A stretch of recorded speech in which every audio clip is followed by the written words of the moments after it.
এবারে বিপিএল এর যে আমাদের বাংলাদেশের যে প্লেয়াররা যেভাবে জ্বলে উঠতেছে, মানে যেভাবে ছক্কার বন্যা বয়ে যেতেছে, যেভাবে স্টারের বন্যা বয়ে যেতেছে, মানে যেভাবে হাফ সেঞ্চুরি সেঞ্চুরি মানে করতেছে।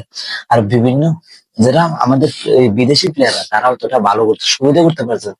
আর আমাদের দেশি প্লেয়াররা যেভাবে ছক্কা স্টারের বন্যা মানে সবাই একমাত্র বিপিএল এ পারবে আর ইয়েতে পারবে। আর আমাদের জাতীয় দলে যাবে তারা যাক, খুলনা টাইগার্সে 203 রানে টার্গেট দিয়েছে চিটাগং, চিটাগং 166 রানে, মানে ফুল পথে পথে রাস্তা রাস্তা বসে গেছে।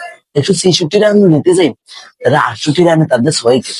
মানে একটা ম্যাচে যদি আপনি 6 ওভারের আগে যে আপনার যদি 68 রানে প্যাকেট হয়েছে 6 উইকেট, তাহলে কিভাবে ম্যাচটা জিতবেন? যে চিটাগং এর এটা কি জার্সি? এটা গুলিস্তানে 200 টাকা করে জার্সি কিনলেও তারপরে ভালো একটা জার্সি কিনে যাবে, যে চিটাগং এর একটা জার্সি। এটা যেমন জার্সির কাতারে বিপিএল একটা এত বড় আমার আসলে, যে একটা জার্সি কিনে জার্সিটার দাম আমার মনে হয় 200 টাকা করে, যে একটা ও বলবেন যে এটা হচ্ছে ওই মানে গেঞ্জির গায়ে দিতে যেভাবে ফালাই দেন দলের মুসরে, সেভাবে চিটাগং মনে হয় আমাদের যে জার্সিটা ওই দলা মশলা করে কিনে নিয়েছে।